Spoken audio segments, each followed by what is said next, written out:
Salut à toi, c'est Hermès, ton moniteur auto-école, enseignant de la conduite et de la sécurité routière.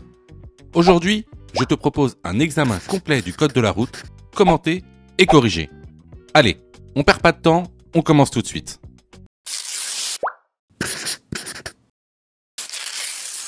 Question numéro 1. Je suis bien placé pour prendre l'autoroute. Oui, réponse A. Non, réponse B.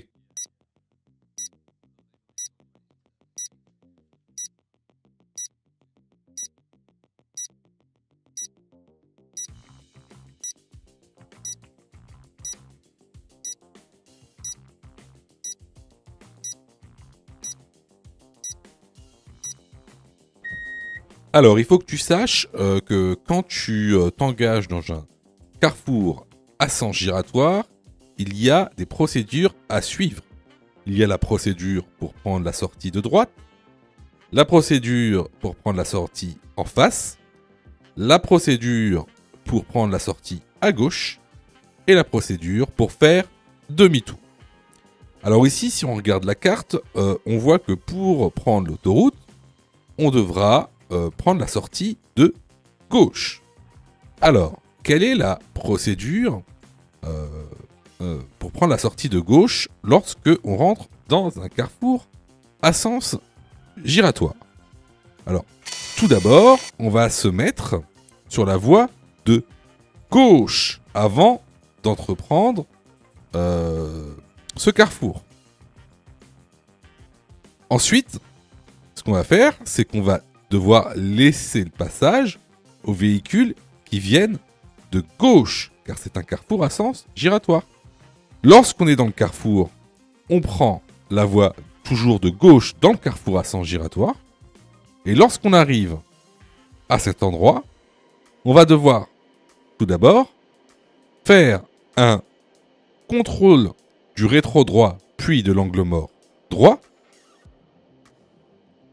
Ensuite, on va mettre nos clignotants à droite pour se décaler sur la voie de droite. Et arrivé à la sortie, on fait tout d'abord un contrôle gauche, angle mort gauche, puis contrôle droit, angle mort droit, au cas où s'il y a un vélo. On met le clignotant à droite et on s'insère dans la sortie. Donc, pour répondre à la question, est-ce que je suis bien placé pour prendre l'autoroute? Bah oui, je suis bien placé, parce que je suis sur la voie de gauche, et la sortie pour prendre l'autoroute est celle de gauche. La bonne réponse, ici, est la réponse A. Question numéro 2. Mon véhicule a plus de 4 ans. Je dois réaliser le contrôle technique tous les 2 ans. Oui, réponse A. Non, réponse B.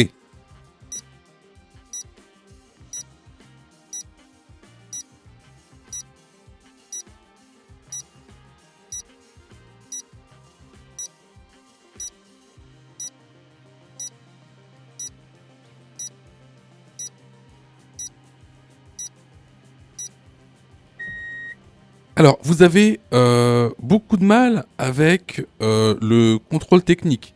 Et c'est normal. C'est normal parce qu'en fait, c'est beaucoup plus compliqué que ça en a l'air. Alors, effectivement, si mon véhicule a plus de 4 ans, je dois réaliser le contrôle technique tous les 2 ans. Cependant, c'est plus complexe. Alors, ce qu'on va faire, c'est que je vais tout vous expliquer sur le contrôle technique. Une bonne fois pour toutes. Comme ça, vous savez tout. Alors, lorsque vous achetez un véhicule, donc un véhicule neuf, vous devez réaliser le contrôle technique au cours des 6 mois avant le 4e anniversaire de la date de mise en circulation du véhicule. Prenons un exemple. Imaginons que votre véhicule a été mis en circulation le 1er octobre 2020. Alors, le premier contrôle technique doit avoir lieu entre le 1er avril 2024 et le 30 septembre 2024. Ensuite, qu'est-ce qui se passe après cette date? Après cette date, vous devez réaliser le contrôle technique au plus tard tous les 2 ans. Par exemple, on reste dans ce cas-là. Vous avez donc réalisé votre contrôle technique, disons le 30 septembre 2024. Ça veut dire que le prochain contrôle technique devra avoir lieu au plus tard le 30 septembre 2026. Et celui d'après devra avoir lieu au plus tard le 30 septembre 2028. Donc ici, la bonne réponse est la réponse A. Question numéro 3. Le véhicule, à ma gauche, roule lentement. Je le dépasse en restant sur ma voie. Oui, réponse A. Non, réponse B.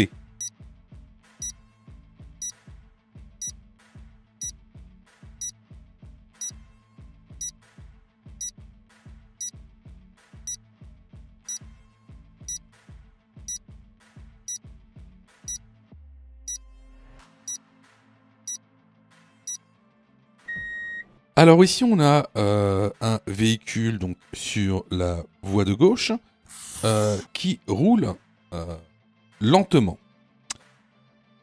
Moi, je suis sur la voie centrale.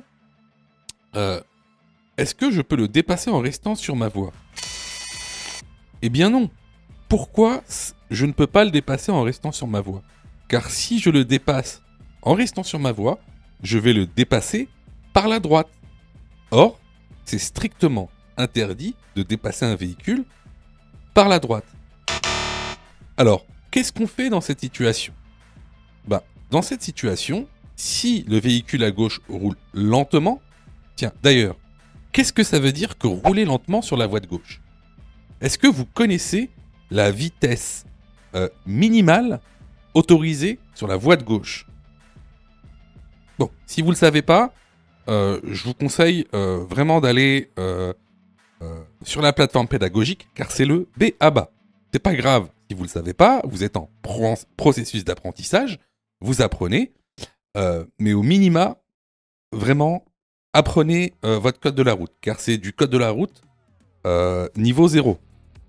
Alors, un véhicule lent sur la voie de gauche, c'est un véhicule qui roule à moins de 80 km/h. Vous vous mettez derrière lui, d'accord? Et vous mettez votre clignotant gauche afin qu'il voit que vous souhaitez le dépasser. S'il ne vous voit pas, vous pouvez ajouter à cela des appels de phare. Bien sûr, hein, tout en conservant la distance de sécurité.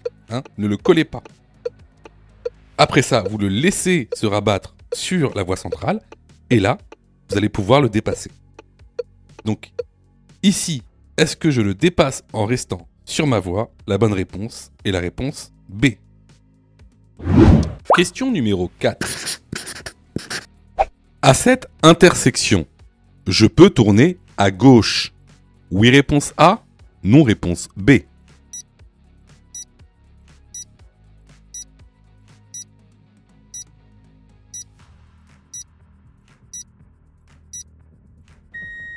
Alors, comme tu le vois ici, on se retrouve dans une intersection en croix. Tu remarqueras la signalisation. À gauche, on a un sens interdit. Tu remarqueras également qu'à droite, on a un piéton qui passe au passage piéton. Alors, si tu regardes cette animation, tu as en fait plusieurs possibilités.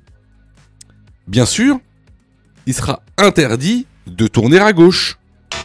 Tout simplement parce qu'il y a un panneau sens interdit qui t'empêche l'accès à la voie. Tu pourras alors soit aller tout droit, ou alors tourner à droite. Cependant, étant donné qu'il y a un piéton, tu devras d'abord lui céder le passage pour ensuite passer à ton tour. La bonne réponse ici est la réponse B. Question numéro 5. Je roule à 80 km/h. Ma distance d'arrêt est de réponse A 48 mètres, réponse B 64 mètres, réponse C 96 mètres, réponse D 24 mètres.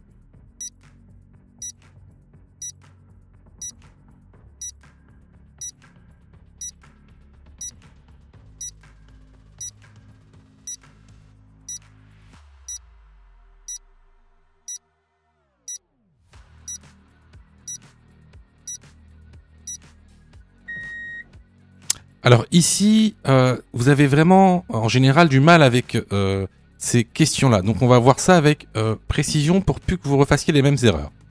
Il faut que tu saches une chose. Il y a 2 distances d'arrêt à connaître, c'est-à-dire à savoir calculer. Il y a la distance d'arrêt sur sol sec et la distance d'arrêt sur sol mouillé. Et nous, quand tu regardes bien notre cas ici sur la photo, on est sur sol mouillé. Alors, je vais vous montrer comment faire pour calculer ces distances. Au début, ça commence de la même manière. Donc à gauche, je vais mettre la distance d'arrêt sur sol sec. À droite, la distance d'arrêt sur sol mouillé. Alors, déjà, la distance d'arrêt sur sol sec. Comment on fait? On prend notre vitesse, ici 80 km/h. On prend le chiffre des dizaines, ici de 8, et on le multiplie par lui-même. Ce qui nous donne 64 mètres. Alors ça, c'est la distance d'arrêt sur sol sec. Sur sol mouillé, qu'est-ce qu'il faut faire? Il faut rajouter la moitié de la distance d'arrêt sur sol sec. C'est-à-dire, ici on a 64 mètres qui est la distance d'arrêt sur sol sec. La moitié de 64, c'est 32. Donc, on rajoute 32 à 64. Donc 64 plus 32, ça fait 96 mètres.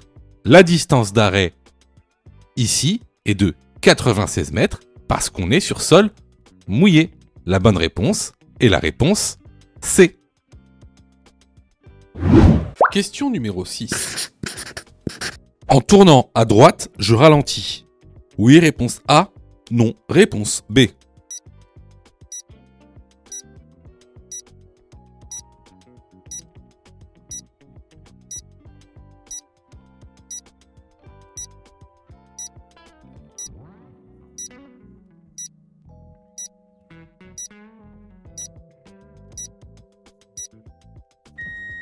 Alors, comme vous le voyez, on a des piétons sur notre voie. Donc, il va falloir faire attention. Alors après, vous allez me dire, oui, mais le feu est vert. Oui, le feu est vert, certes, mais n'oubliez pas que les piétons ont une zone d'incertitude beaucoup plus grande que celle d'un véhicule. Donc, en plus de ça, regardez, dans les piétons, il y a même des enfants. Donc, il y a différents types d'usagers avec 2 différents types de zones d'incertitude. Pour ceux qui ne savent pas ce que c'est qu'une zone d'incertitude, je vous conseille vivement d'aller dans la formation. On ne va pas pouvoir en parler dans cette question. Donc la bonne réponse ici, c'est que je ralentis. Donc la bonne réponse, c'est la réponse A. Question numéro 7. Le taux d'alcool maximal autorisé est de, pour un permis probatoire, réponse A, 0,2 g par litre de sang. Réponse B, 0,1 mg par litre d'air. Pour un permis normal, réponse C, 0,5 g par litre de sang. Réponse D, 0,8 g par litre de sang.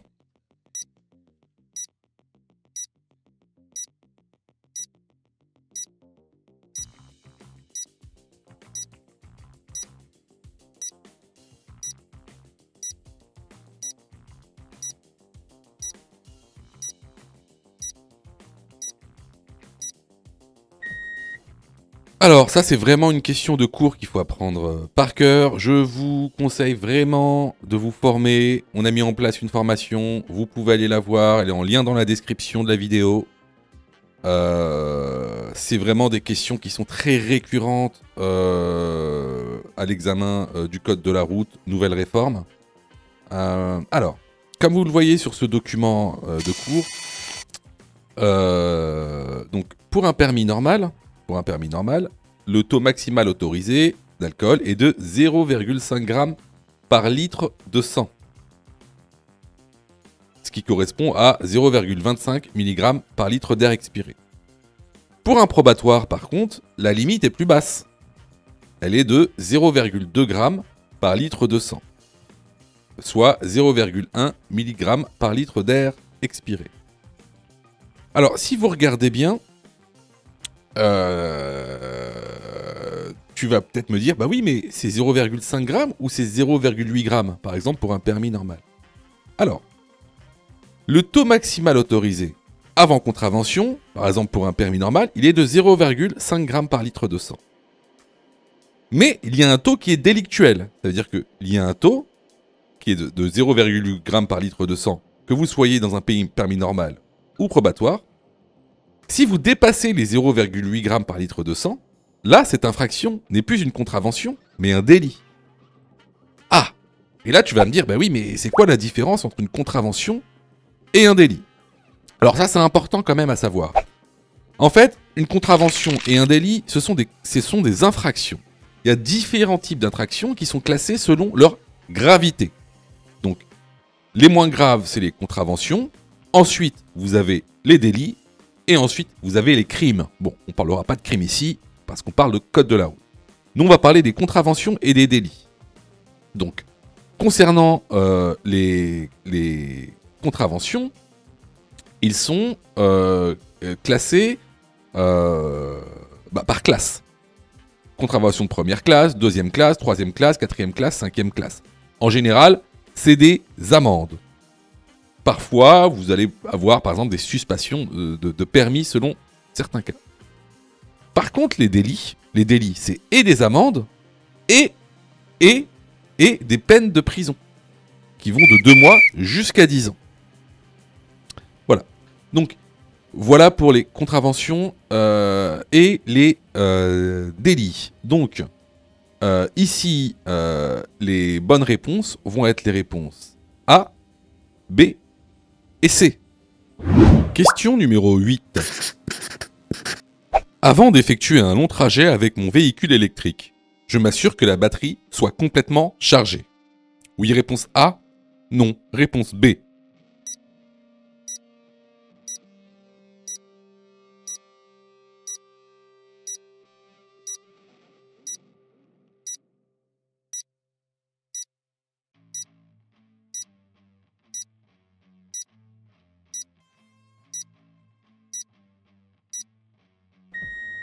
Alors, il y a 2 choses à faire avant un long trajet lorsqu'on a un véhicule électrique.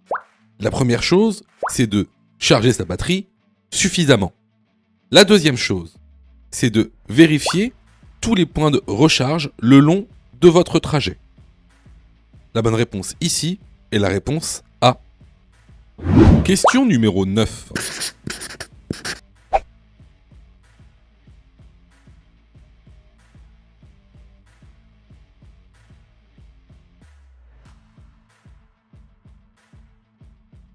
Dans cette situation, réponse A, j'accélère.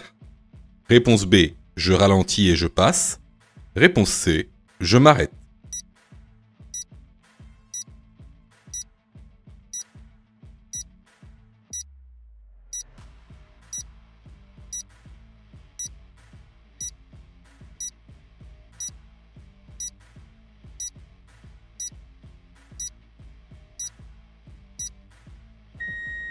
Alors, ici, on est sur une 2 voies à sens unique. Donc, à notre droite, il y a un bus qui s'arrête à un arrêt de bus. Alors, pour ceux qui vont dire qu'on ne sait pas s'il y a un arrêt de bus ou pas, bah si, on le sait. Et pourquoi on le sait? Bah parce qu'il s'arrête et il a mis ses clignotants droits. Donc là, c'est sûr et certain, qu'il s'arrête à un arrêt de bus. Alors, lorsque un véhicule s'arrête, lorsqu'un bus s'arrête à un arrêt de bus et qu'on est derrière, il faut faire très attention parce qu'en fait, on manque de visibilité sur ce qui se passe devant nous. Il pourrait très bien y avoir, par exemple, des piétons qui essayent de traverser la rue. Et s'ils veulent traverser la rue, vous n'allez pas pouvoir les voir. Donc, ce qu'on fait ici, c'est qu'on ralentit et on passe. Voilà, on fait attention, on ralentit et on passe.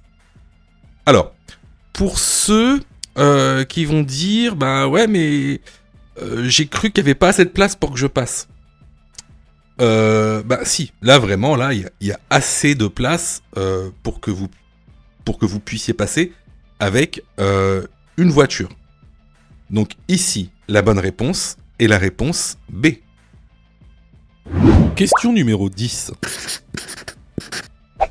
Le véhicule de police et son escorte sont considérés comme véhicules d'intérêt général prioritaire. Oui, réponse A. Non, réponse B.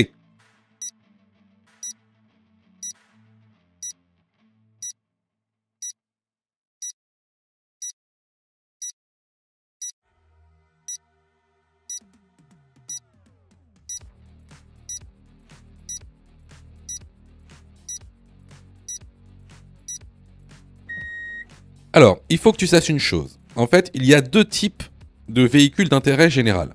Il y a les véhicules d'intérêt général prioritaire et il y a les véhicules d'intérêt général bénéficiant d'une facilité de passage. Donc, aujourd'hui, on ne va pas parler de ceux qui bénéficient d'une facilité de passage. Pour ceux qui veulent en savoir plus, je vous conseille d'aller dans la formation.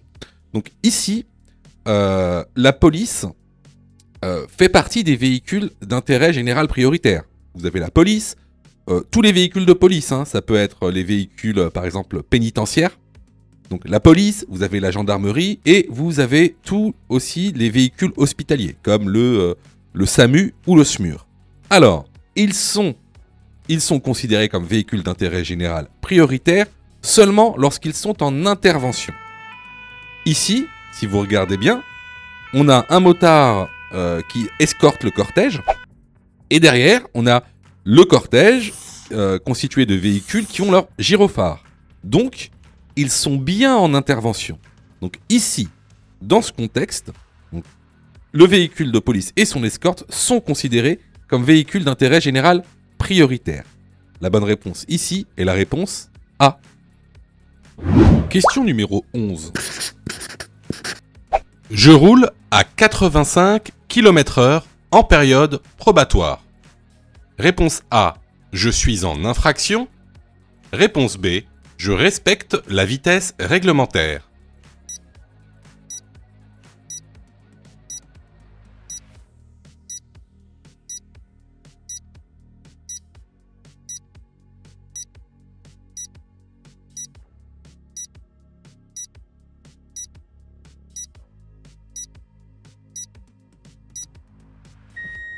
Alors, encore une fois, question super importante, car à tous les examens du code de la route, vous allez avoir 1, 2, 3 questions sur les vitesses réglementaires. Alors, pour pouvoir répondre à ce type de questions, il faut tout d'abord savoir sur quel type de route tu circules. Sinon, c'est impossible de connaître la vitesse réglementaire. Alors, sache que les vitesses réglementaires dépendent du type de route. Par exemple, tu as les autoroutes. Tu as les routes à chaussées séparées. Tu as les routes à double sens de circulation. Et enfin, comme c'est le cas ici, tu as les routes à double sens de circulation avec créneau de dépassement. Le créneau de déplacement, c'est ici. Alors, pour ce type de route, il y a deux cas. Le cas où on a passé la période probatoire. Donc, dans le cas où on a passé notre période probatoire, la vitesse maximale autorisée sur les deux voies est de 90 km/h. Et la vitesse maximale autorisée sur la simple voie est de 80 km/h. Ça, c'est quand tu as passé ta période probatoire. Mais quand tu es en période probatoire, c'est différent. La vitesse maximale autorisée sur les deux voies est de 80 km/h et la vitesse autorisée sur la simple voie est également de 80 km/h. Donc, pour en revenir à la question, ici, on roule sur une route à double sens de circulation avec créneau de dépassement. Tu es en période probatoire, donc la vitesse maximale autorisée est de 80 km/h. Tu es donc en infraction. La bonne réponse ici est la réponse A. Sais-tu que Mon Code de la route est aussi une plateforme pédagogique qui te permet de passer ton examen du code à partir de seulement 9,90 €. Et on a même conçu, spécialement pour toi, un programme qui te permet d'obtenir ton code en un temps record. C'est le programme Mon Code en 10 jours. Avec un calendrier de révision personnalisé, un contenu pédagogique par thème conforme à la nouvelle réforme, des nombreux tests d'examen blanc issus de l'examen officiel, accessible sur smartphone, tablette et PC durant 1 an et en accès illimité. Et surtout, cette formation est 100% remboursée en cas d'échec à l'examen. Alors, si tu souhaites obtenir ton code du premier coup sans te ruiner et sans risque, rejoins notre programme en cliquant sur le lien en description de la vidéo. Pour ça, tu as juste à cliquer sur le lien en description et à choisir ta formule. Question numéro 12. Mon véhicule est immobilisé sur autoroute. Je place le triangle de présignalisation 30 mètres derrière le véhicule. Oui, réponse A. Non, réponse B.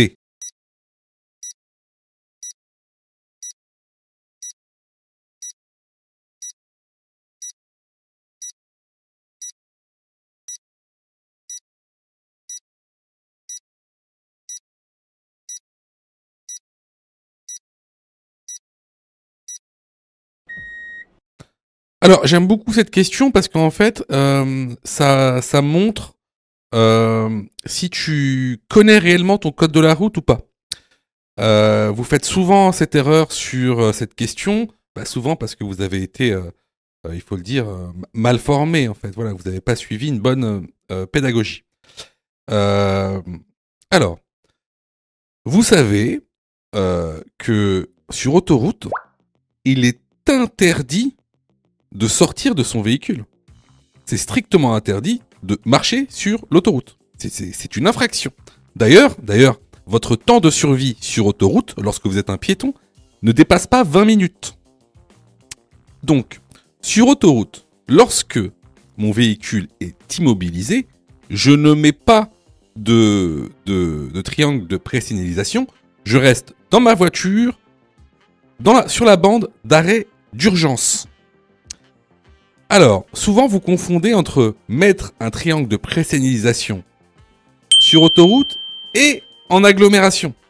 En agglomération, si votre véhicule est immobilisé, oui, vous devez mettre le triangle 30 mètres en amont de votre véhicule. Mais sur autoroute, surtout pas. C'est totalement interdit. Donc, la bonne réponse ici est la réponse B. Donc vraiment, si tu t'es trompé à cette question, je t'encourage vraiment à aller sur la plateforme pour te former correctement.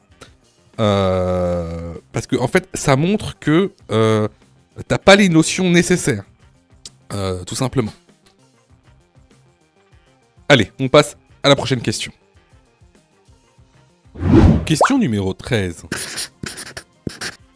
Hors agglomération, je souhaite dépasser ce cycliste.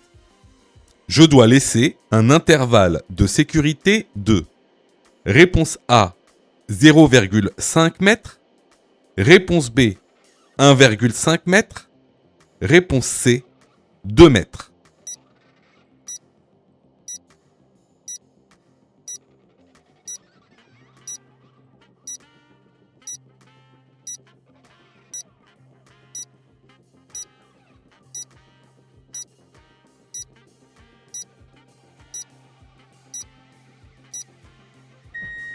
Alors, ici, la question précise qu'on est hors agglomération. Donc, hors agglomération, pour dépasser ce cycliste, je dois laisser un intervalle de sécurité de 1,50 m. La bonne réponse ici est la réponse B. Question numéro 14. Les véhicules à gauche sont garés. Réponse A, en bataille. Réponse B, en créneau. Réponse C, en épi.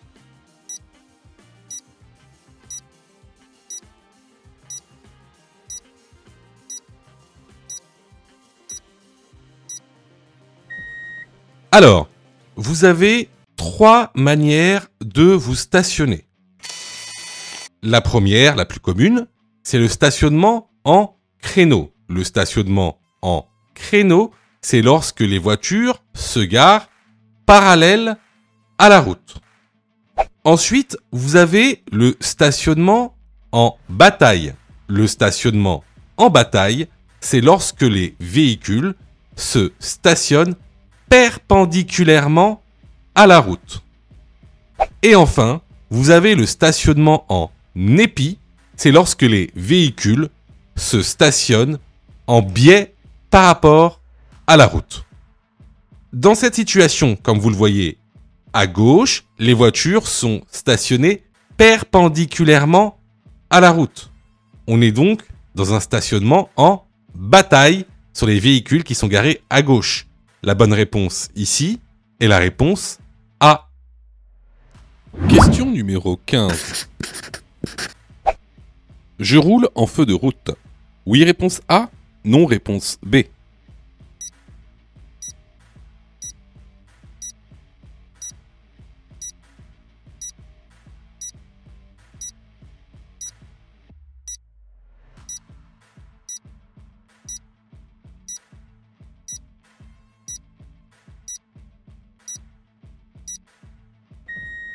Alors, vous savez qu'on utilise les feux de route principalement la nuit, sur route non éclairée ou agglomération non éclairée.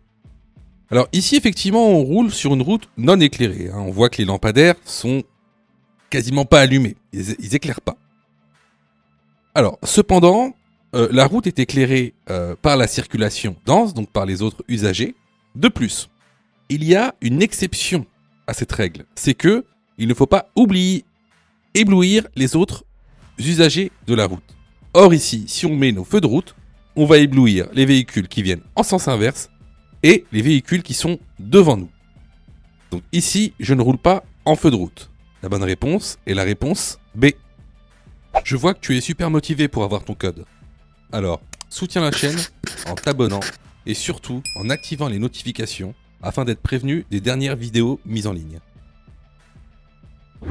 Question numéro 16. Les deux passagers sont correctement installés. Oui, réponse A. Non, réponse B.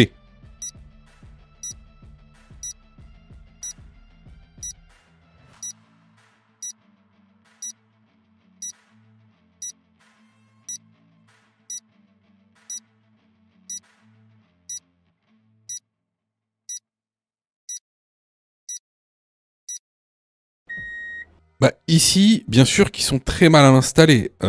Un passager l'un sur l'autre, c'est totalement interdit. C'est un siège par personne, une ceinture par personne. La bonne réponse ici est la réponse B. Question numéro 17. Je roule à 100 km/h. La distance de sécurité est de... Réponse A, 60 mètres. Réponse B, 100 mètres. Je respecte actuellement la distance de sécurité. Oui, réponse C. Non, réponse D.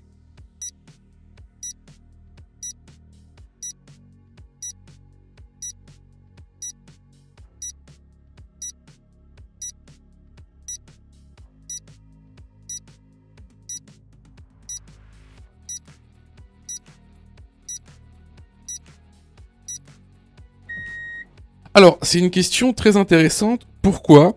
Parce que à l'examen du code de la route, on va te demander de calculer certaines distances. Alors, sache que pour l'examen, tu as 6 distances à savoir calculer.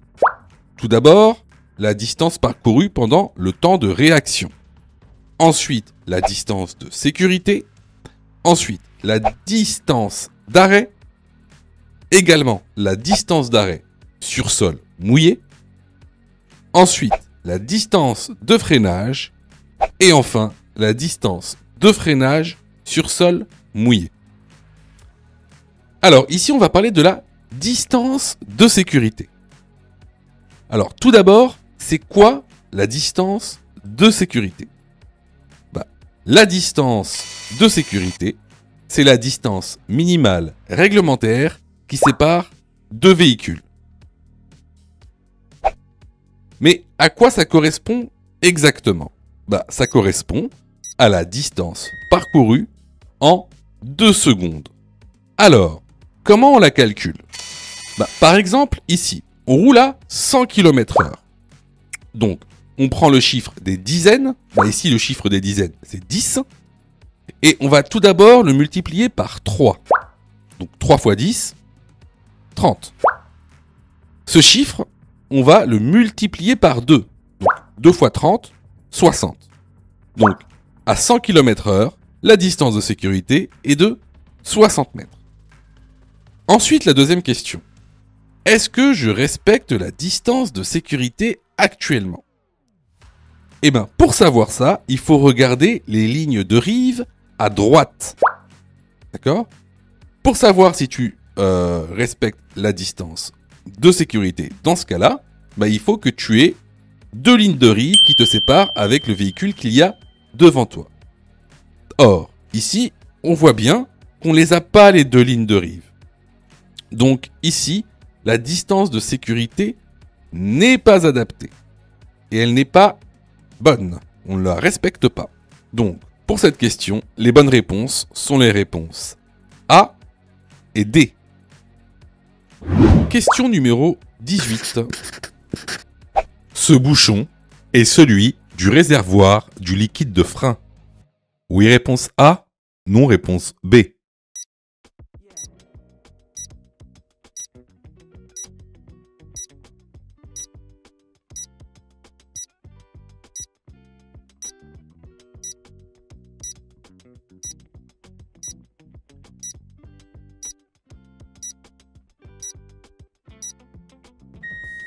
Alors, effectivement, un bouchon noir avec des écritures jaunes, c'est généralement le bouchon du liquide de frein.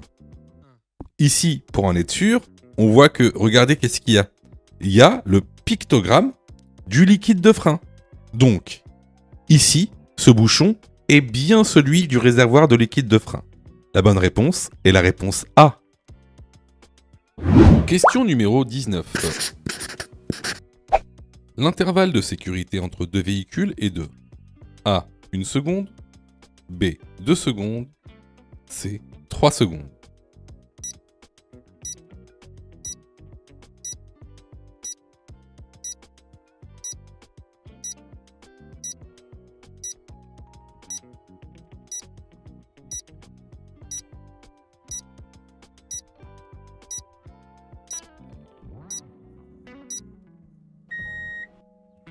Encore une fois, c'est une question de cours. Sachez que ce sont des questions récurrentes. Hein. Il y a 4 distances à connaître.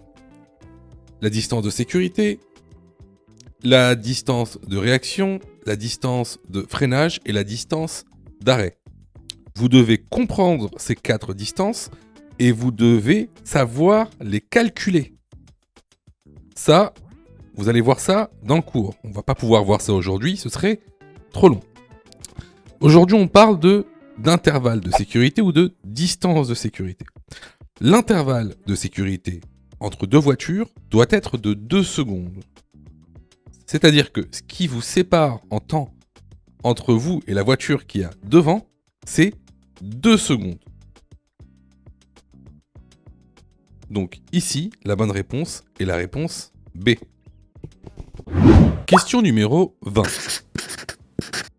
Je roule à 90 km/h. La distance de sécurité est de réponse A, 54 mètres, réponse B, 81 mètres. En cas de contrôle, j'encours un retrait de réponse C, 6 points, réponse D, 3 points.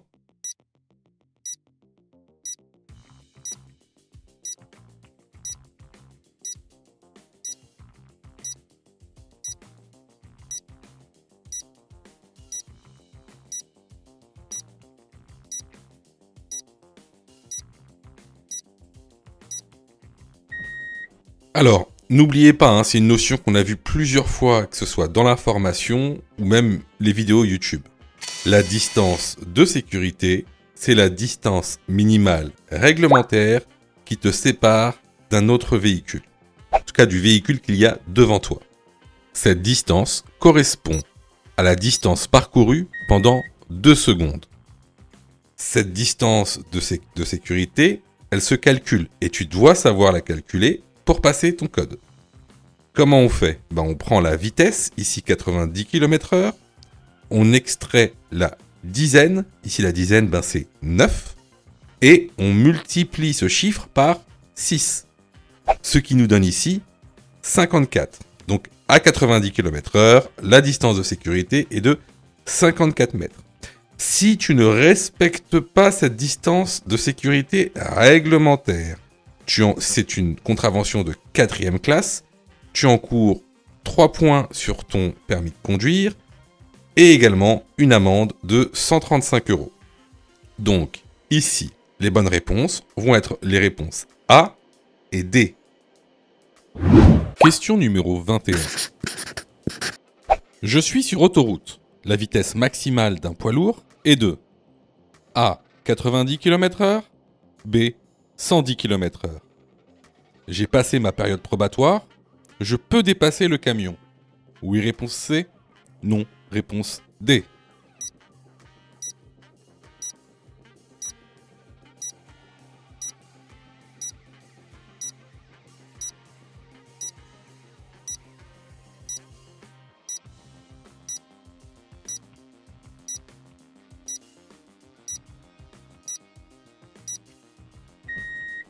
Alors, vous devez savoir une chose. Sur autoroute, la vitesse maximale d'un poids lourd est de 90 km/h.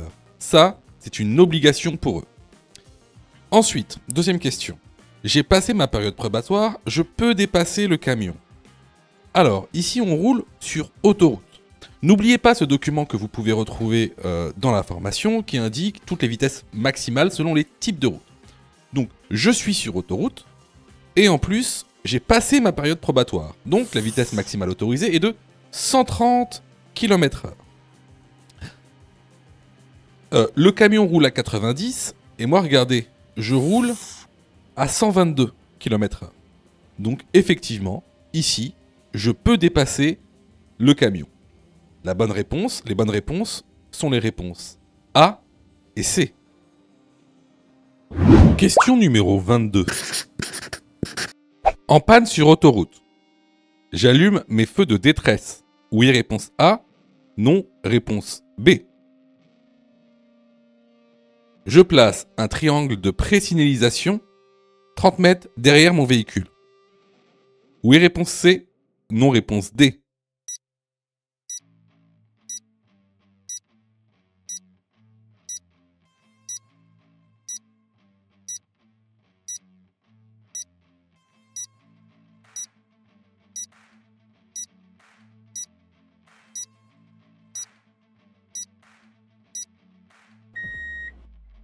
Alors, lorsqu'on est bien sûr en panne sur autoroute, il faudra se mettre sur la bande d'arrêt d'urgence. C'est très rare de ne pas pouvoir s'y mettre quand on tombe en panne.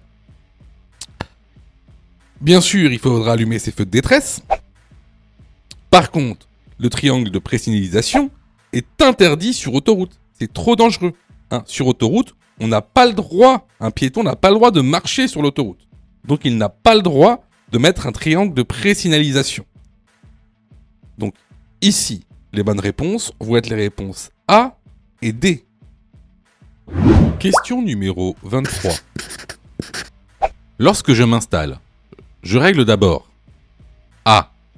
Le siège, B. Le volant, C. Les rétroviseurs.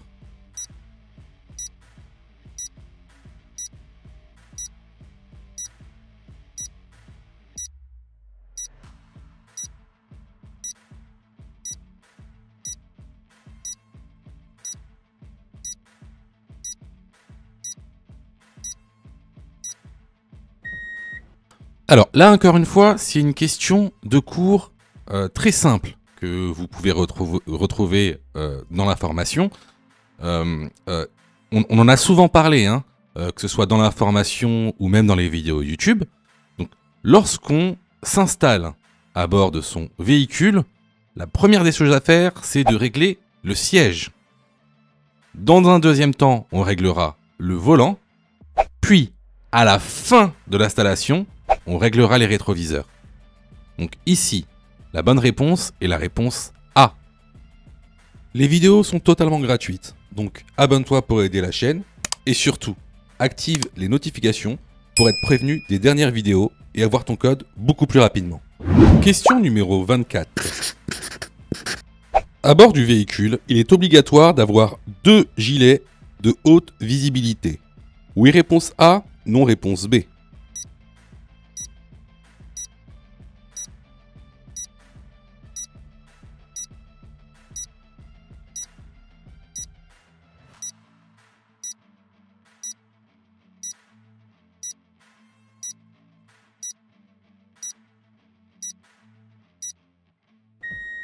Alors, il est obligatoire d'avoir un gilet de haute visibilité à bord de son véhicule. Il n'est pas nécessaire d'en avoir 2. La non-possession d'un gilet haute visibilité est passible d'une contravention de première classe et de 11 € d'amende. Donc ici, la bonne réponse est la réponse B. Question numéro 25. Je souhaite aller tout droit. Le véhicule en face souhaite tourner à l'intersection. Réponse A, je m'engage avant qu'il tourne. Réponse B, je le laisse tourner, puis je m'engage.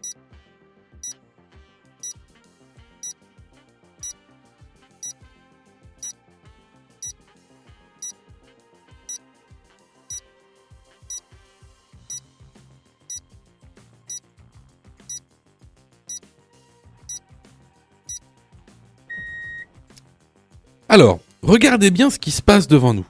Devant nous, on a un camion qui a ses feux stop allumés.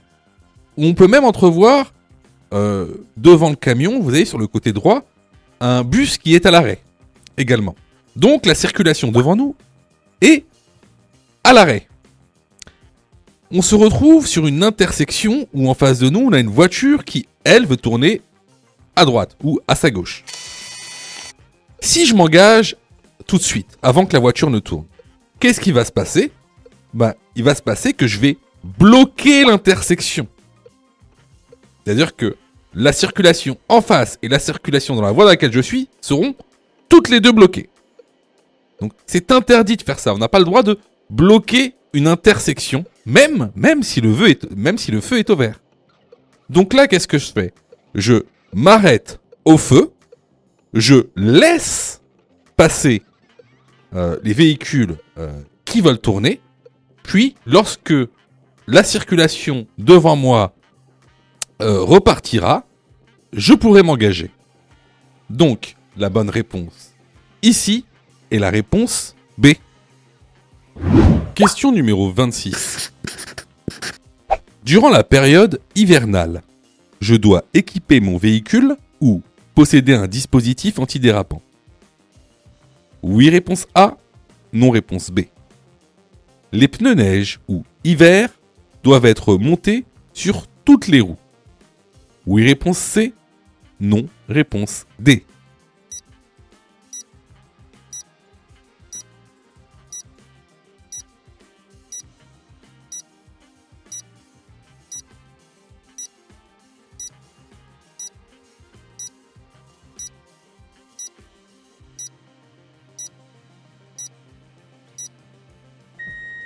Alors, le panneau que tu vois à droite, c'est un panneau d'entrée de zone d'obligation d'équipement en période hivernale. Alors, là, normalement, 2 questions viennent à toi. C'est qu'est-ce que ces équipements et qu'est-ce que la période hivernale ? Alors, il faut que tu saches que la période donc hivernale, elle va du 1er novembre au 31 mars.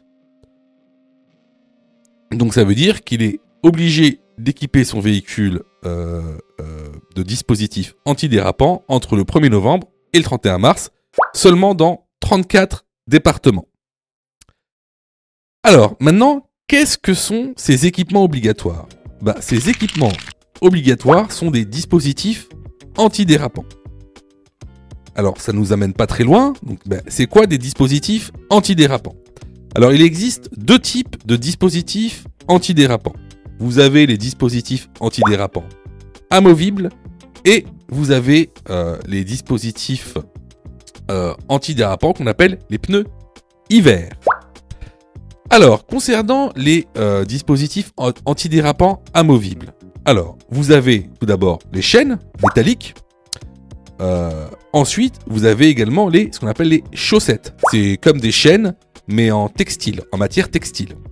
Concernant maintenant les pneus hiver. Alors, qu'est-ce qu'on appelle par pneus hiver? Les pneus hiver, ça va être les pneus qui ont le petit symbole 3PMSF. Ça veut dire Three Peak Mountain Snowflake.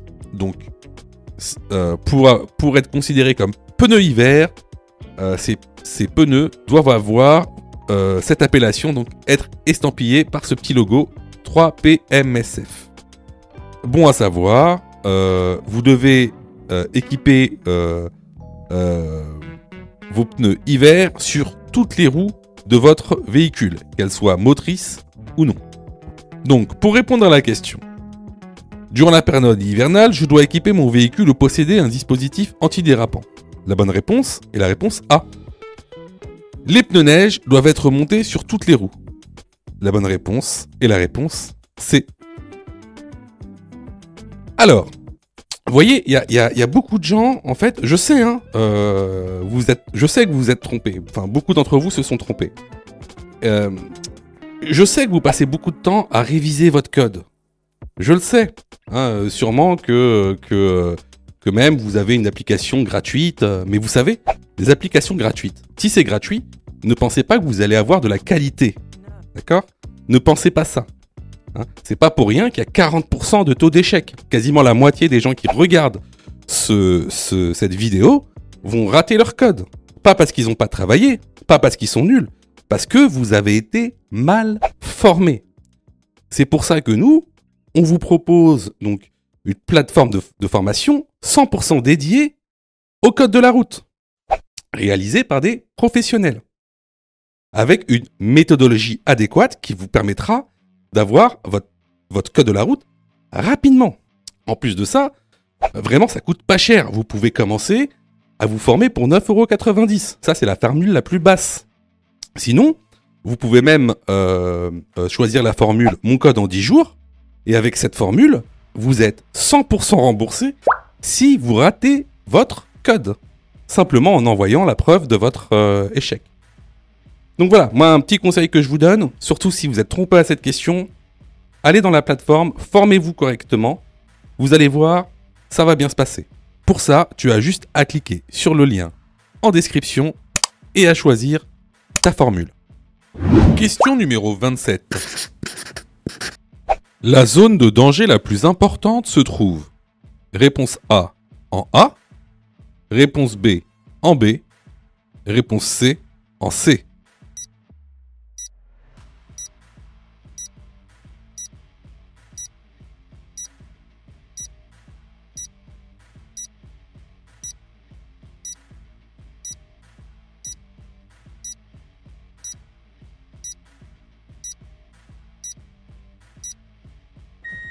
Alors, ici, si tu remarques bien, la zone de danger la plus importante, elle se trouvera en B. Pourquoi ? Parce que c'est la zone de danger la plus proche. Est-ce que la zone A est une zone de danger ? Oui, c'est également une zone de danger, mais elle est loin. Est-ce que la zone C est une zone de danger ? Oui, on est sur une intersection, il y a une voiture qui s'engage dans une intersection, c'est une zone de danger également. Mais regardez en B. En B, on a le montant de la voiture qui nous cache en fait le passage piéton. Et il pourrait très bien y avoir un passage piéton sur ce qu'on appelle cet angle mort. N'oubliez pas, si vous allez dans le cours, ce montant de voiture constitue un angle mort. Et ici, croyez-moi que même dans la réalité, vous ne verrez pas le piéton s'il y a un piéton qui a juste derrière. Donc ici, la zone de danger la plus importante se trouve en B. La bonne réponse est la réponse B. Question numéro 28. Le conducteur est soumis à une baisse de la vigilance plus importante. Réponse A, juste avant le lever du soleil. Réponse B, juste après le coucher du soleil. 3 heures de conduite prolongée de nuit équivaut à une alcoolémie. Réponse C, de 0,8 g par litre de sang. Réponse D, de 0,4 g par litre de sang.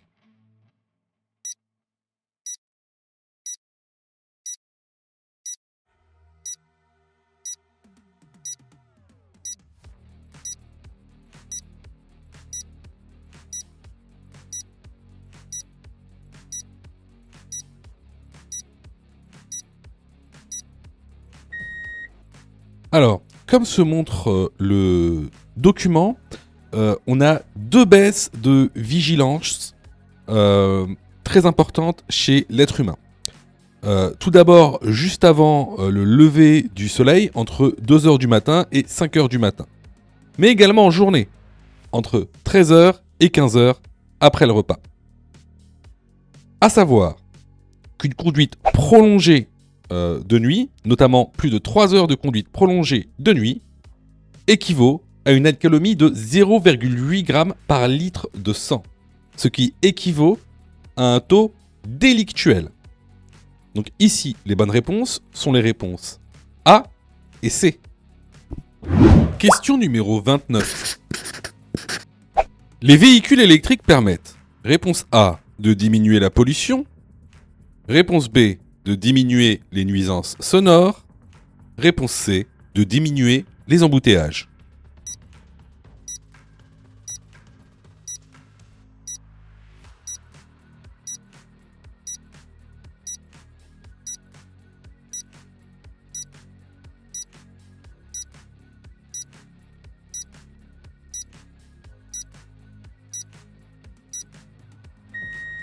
Alors bien sûr, un véhicule électrique va permettre de diminuer la pollution et également les nuisances sonores car il n'y a pas de moteur thermique.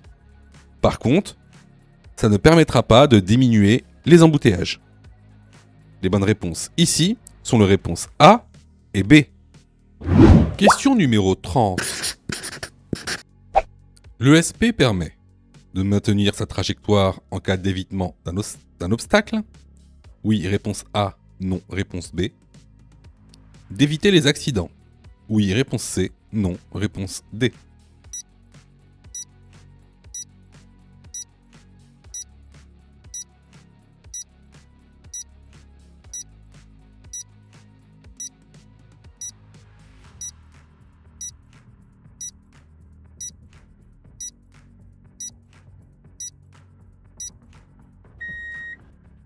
Alors, l'ESP est une aide à la conduite.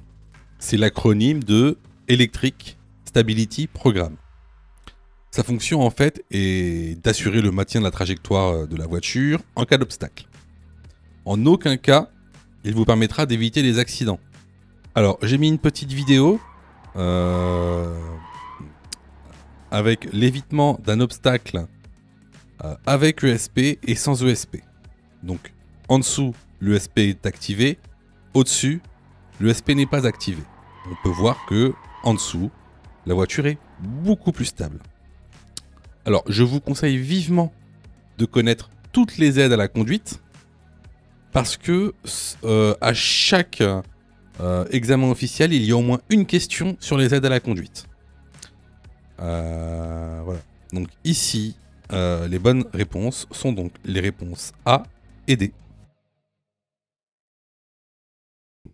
Question numéro 31. Je suis écomobile si. Réponse A, je roule moins vite pour consommer moins. Réponse B, j'utilise les transports en commun. Réponse C, je pratique l'écopartage. Réponse D, je désactive l'air conditionné dans ma voiture.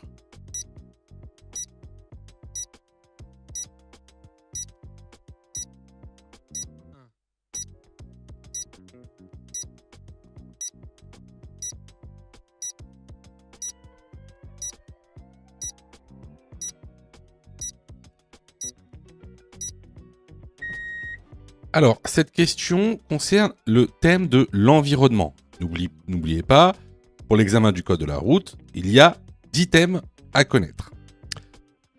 Dans ce thème, on trouve les notions d'écomobilité. Alors, souvent, vous confondez écomobilité et écoconduite, qui sont deux choses différentes. L'écomobilité, c'est comment je me déplace, et l'éco-conduite, c'est comment je roule. Deux concepts différents. L'écomobilité, par exemple, c'est utiliser les transports en commun, pratiquer l'écopartage, pratiquer le covoiturage. Alors que l'éco-conduite, ça va être rouler moins vite, utiliser le frein moteur, désactiver l'air conditionné. Donc, ici, je suis écomobile si j'utilise les transports en commun et je pratique l'éco-partage. Les bonnes réponses ici sont les réponses B et C. Question numéro 32. J'arrive dans une intersection sur laquelle la circulation est à l'arrêt. A. Je ralentis. B. J'accélère.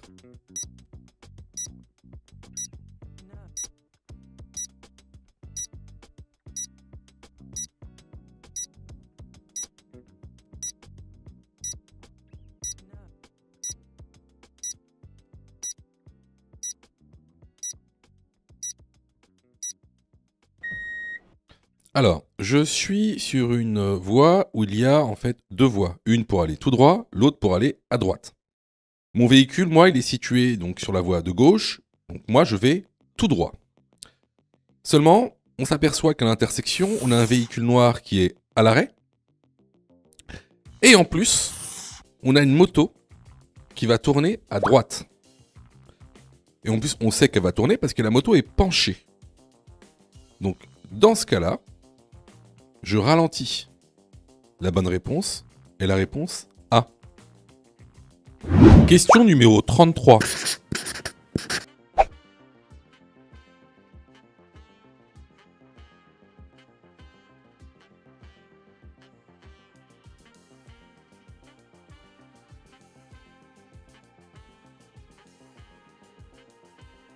Je peux dépasser le véhicule blanc.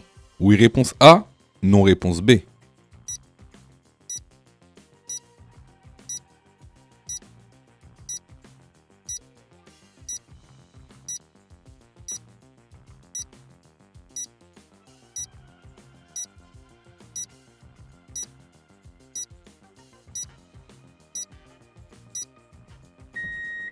Alors, on se remet la vidéo. Regardez bien le rétroviseur intérieur et extérieur.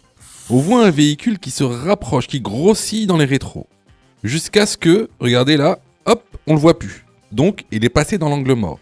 Donc ici, est-ce que je peux dépasser le véhicule? Bah, la réponse est non. Question numéro 34.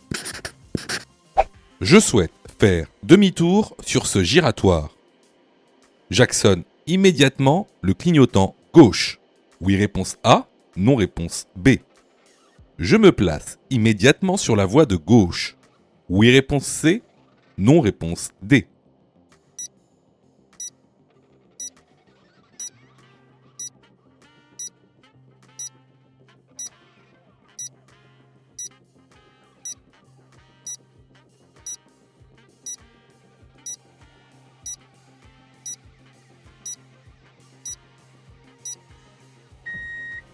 Alors, je sais que beaucoup d'entre vous se sont posé des questions sur la question en elle-même. C'est-à-dire, pourquoi est-ce qu'on me pose la question de mettre le clignotant gauche et pourquoi me pose-t-on la question sur le fait d'aller sur la voie de gauche? Alors, c'est tout simplement parce que pour faire demi-tour sur un sens giratoire, il y a une procédure bien particulière. Alors, quelle est cette procédure? Tout d'abord, pour faire demi-tour sur un sens giratoire, il faut se placer sur la voie de gauche, c'est-à-dire mettre son clignotant gauche et se décaler sur la voie de gauche. Ensuite, on entreprend le demi-tour comme ceci dans le sens giratoire.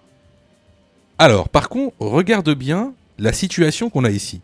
Sur le rétroviseur gauche, on voit qu'on a une voiture juste derrière nous qui est très très proche. D'ailleurs, on la voit quasiment pas sur le rétroviseur intérieur. Donc ce qu'on va faire ici, c'est qu'on va d'abord laisser passer le véhicule qui est à notre gauche, puis une fois que le véhicule est passé, on met notre clignotant gauche, puis on se déplace sur la voie de gauche pour initier notre demi-tour. Donc ici, les bonnes réponses vont être les réponses B et D. Je vous invite fortement à aller dans la formation. On vous expliquera tout. Clairement, si tu as répondu faux à cette question, ça montre... Alors, ça montre pas que t'as pas révisé. Je suis sûr que t'as passé beaucoup de temps à réviser, à faire des séries, mais ça montre que t'as pas les notions essentielles. Voilà. Que t'as été mal formé. Alors, je sais pas où tu as été formé, mais en tout cas, t'as été mal formé, parce que c'est une question de base. C'est vraiment une notion de base.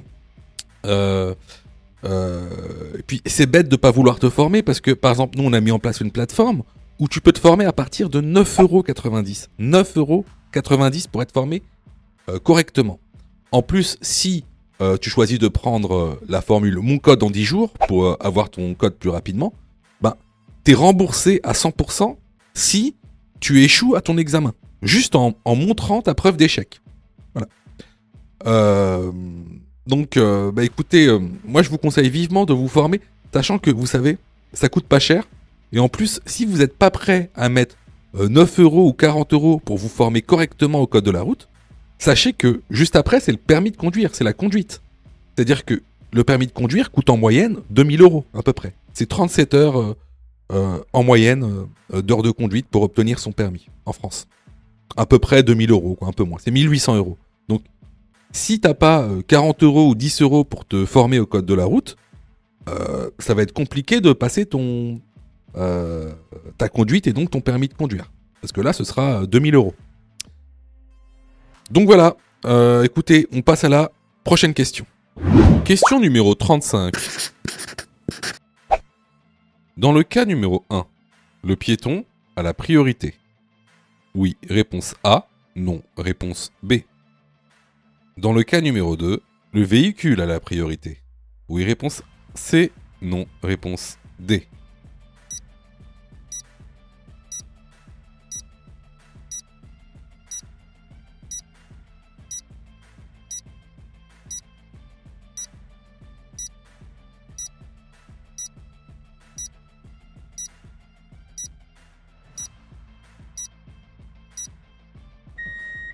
Alors là, on peut voir, dans le cas numéro 1, donc un passage piéton.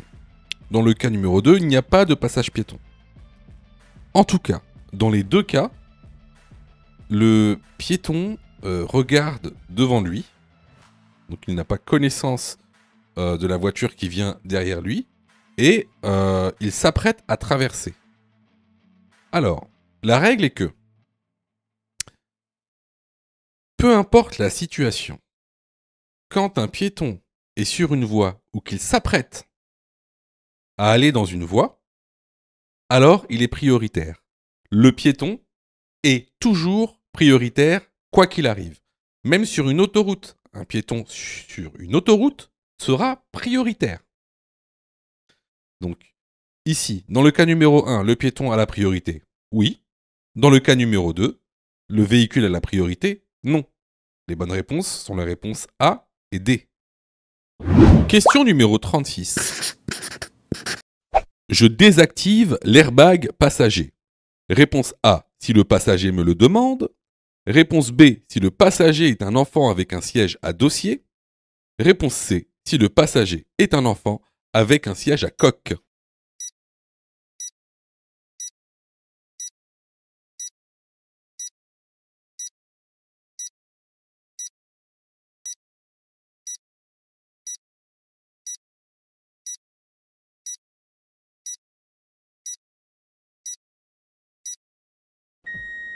Alors, concernant l'airbag, il faut savoir que l'activation de l'airbag est obligatoire, de manière réglementaire. Donc si un de vos passagers vous demande de le désactiver, ben vous refusez, bien sûr. Alors, si le passager est un enfant avec un siège à dossier, ben, si il a un siège à dossier, donc à l'avant, eh ben, il faut activer l'airbag passager. Le seul cas où vous devez désactiver l'airbag passager, c'est lorsque vous installez un enfant à l'avant avec un siège à coque. Ce siège devrait être placé cette fois-ci dos à la route avec l'airbag désactivé. Donc ici, la bonne réponse est la réponse C. Question numéro 37. Ce panneau indique l'obligation d'équiper son véhicule. Réponse A, de chaîne à neige. Réponse B, de pneus hiver. Si je possède un 4x4, les chaînes doivent être équipées sur réponse C, 2 roues motrices, réponse D, 4 roues motrices.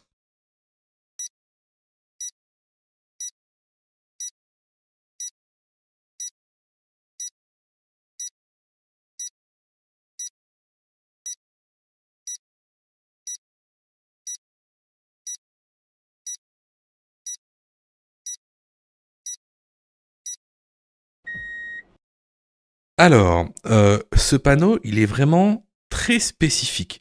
Et je vous avouerai qu'en fait, il est un peu compliqué. Il est un peu compliqué, et ça c'est vrai. Alors, qu'est-ce que veut dire ce panneau? Eh ben, ça dépend. Ça dépend. Il veut dire deux choses. Soit, il vous oblige à équiper vos roues de dispositifs antidérapants amovibles, ou bien d'équiper votre véhicule de pneus hiver. Alors, c'est quoi un dispositif antidérapant amovible? Ben, c'est soit des chaînes métalliques, comme tu le vois ici, soit des chaînes textiles. On appelle ça aussi des chaussettes. Les pneus hiver, c'est quoi? Ben, c'est des pneus spéciaux et tu les reconnais parce qu'ils sont estampillés sur le flanc 3P MSF, qui veut dire Three Peak Mountain Snowflake. Alors, en général, c'est pas marqué 3P MSF, mais il y a le petit logo, et regardez le logo, c'est quoi? C'est 3 pics, Three Peak, qui représente une mountain, et à l'intérieur, il y a un flocon de neige, Snowflake. C'est pour ça qu'on appelle ça, ce logo, le Three Peak Mountain Snowflake. Alors, il y a quand même des petites particularités. Si tu équipes tes roues de dispositifs antidérapants amovibles, alors tu dois savoir que tu dois les équiper sur toutes les roues motrices. Toutes les roues motrices. C'est-à-dire que si tu as un 4x4, ça a 4 roues motrices, il faut que tu équipes tes roues de dispositifs antidérapants sur les 4 roues. D'accord? Pareil, concernant les pneus hiver, si tu décides d'équiper ton véhicule de pneus hiver, tu dois équiper ton véhicule sur toutes les roues. Alors, il y a encore une fois une particularité sur ce panneau d'obligation. Alors, ce panneau d'obligation, donc ici, t'oblige à mettre des dispositifs antidérapants amovibles seulement si la route est enneigée. Si elle n'est pas enneigée, t'as pas à mettre de dispositifs antidérapants. Alors là, normalement, tu dois dire, ok, d'accord, donc si la route elle n'est pas enneigée, je suis pas obligé de mettre de chaînes antidérapantes. Mais si la route elle n'est pas enneigée, est-ce que je suis obligé d'équiper mon véhicule de pneus hiver? Ah ah! Ça, c'est une bonne question. C'est une bonne question, mais je réserve ça à ceux qui vont dans l'information. Et c'est une question importante. C'est une question importante. Donc, pour revenir à la question, ce panneau indique l'obligation d'équiper son véhicule de chaîne à neige, oui, réponse A. De pneus hiver, oui, réponse B. Si je possède un 4x4, donc d'un véhicule équipé de 4 roues motrices, alors je dois équiper les chaînes sur les 4 roues motrices, réponse D. Donc ici, les bonnes réponses vont être les réponses A, B et D. Question numéro 38. Les piétons sont prioritaires sur le tramway. Oui, réponse A. Non, réponse B.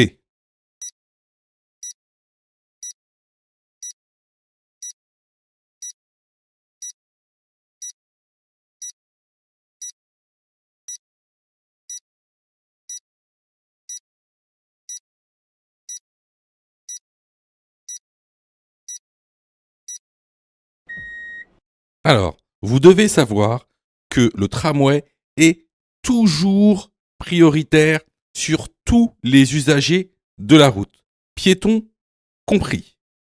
C'est normal, la distance d'arrêt d'un tramway est très grande. Donc ici, La bonne réponse est la réponse B. Alors là, c'était vraiment une question de cours qu'on voit régulièrement dans la formation. Donc, si vous avez eu faux à cette question, vraiment, je vous incite vraiment à vous former, hein, que ce soit chez nous ou ailleurs. Alors, je reçois plusieurs messages de votre part, d'ailleurs, je vous en remercie. Alors, vous me posez souvent deux questions. Alors, la première, c'est quand est-ce que je suis prêt pour passer mon code? Et la deuxième, c'est est-ce que je dois suivre la formation? Alors, tout d'abord, on va répondre à la première question. Quand est-ce que tu es prêt pour passer ton code? C'est très simple. Si tu fais moins de 5 fautes sur les 5 dernières séries d'examens blancs que tu as fait, alors tu es prêt à passer le code de la route. Donc attention, hein, ça veut dire qu'il faut que sur les 5 dernières séries que tu as faites, de manière consécutive, il n'y a pas une seule série où tu as fait plus de 5 fautes. Donc si tu as fait plus de 5 fautes à une seule série, il faut que tu continues à faire des examens blancs. La deuxième question. Est-ce que il serait mieux pour moi de prendre une formation? Alors, là, c'est pareil. Si tu fais 8 fautes ou plus sur les 5 dernières séries d'examens blancs que tu as faites, alors, il est vivement conseillé de te former. Ça veut tout simplement dire que il te manque certaines notions essentielles. Ça ne veut pas dire que tu connais pas ton cours, ça veut dire qu'il te manque des notions essentielles pour pouvoir progresser. Et clairement, c'est pas en faisant des examens blancs que tu vas progresser. Tu vas même plutôt stagner. Voilà. Donc si tu as fait 8 fautes ou plus sur l'une des 5 dernières séries que tu as faites, je te conseille vivement de te former. Surtout que on a mis en place donc une plateforme pédagogique qui répond vraiment à tous vos besoins. On a fait en sorte que tout le monde puisse se former au code de la route. Vous avez la formule standard, par exemple, qui est à 19,90 € par an. Donc vous payez une fois 19,90 € et vous avez le droit à toute la plateforme pendant 1 an en illimité, avec tous les cours, tous les 10 thèmes, plus de 1200 questions issues de l'examen officiel, commentées et corrigées. Vous avez pour ceux, par exemple, qui veulent passer leur code rapidement, la formule à mon code en 10 jours, pour passer son code en 10 jours, qui est à 39,90 € par an, en illimité. Et en plus, si vous ratez votre code, eh ben vous êtes 100% remboursé, seulement en envoyant votre preuve d'échec. Sinon, pour ceux qui le souhaitent, vous avez la plus petite formule, la formule basique, qui est à 9,90 € par semaine. Celle-ci, c'est une formule qui est hebdomadaire, qui en général est réservée à ceux qui ont déjà passé leur code et qui ont échoué. C'est une sorte de remise à niveau. Donc, vraiment, il y en a pour tous les besoins et il y en a aussi pour tous les prix. Et c'est vraiment pas cher. Ce serait bête de rater son code alors que vous auriez pu vous former pour 9,90 €. Pour ça, tu as juste à cliquer sur le lien en description et à choisir ta formule. Question numéro 39. Je dois porter des lunettes de correction. Une mention est inscrite sur le permis. Oui, réponse A. Non, réponse B. Je peux conduire sans mes lunettes pour un court trajet. Oui, réponse C. Non, réponse D.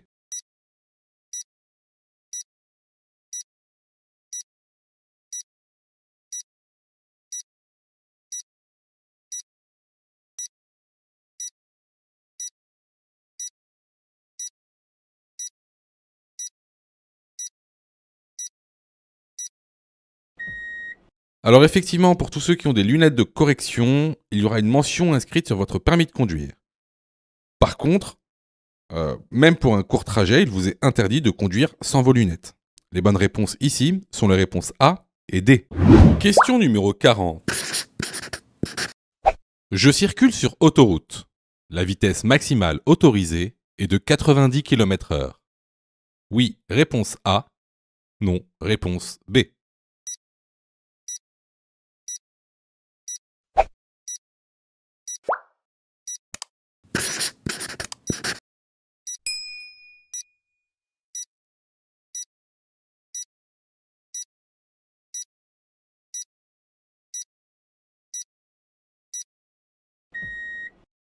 Alors ici, je vous montre donc le tableau récapitulatif des vitesses maximales autorisées selon le type de route. Ici, on est en conditions atmosphériques, donc normales, donc la vitesse maximale autorisée est de 130 km/h ou de 110 km/h si on est en probatoire. Alors, le panneau 90 que vous voyez ici, il s'applique seulement si vous prenez la sortie, donc la sortie pour Saumur. Donc la bonne réponse ici est la réponse B. Si tu as fait 8 fautes ou plus, ne panique pas. Rejoins-nous sur notre plateforme pédagogique en ligne en cliquant sur le lien en description de la vidéo. Tu pourras alors choisir la formule qui te convient. N'oublie pas de liker la vidéo et de t'abonner pour recevoir toutes les dernières notifications. Tu peux aussi continuer à t'entraîner en cliquant sur l'une des vidéos qui s'affichent.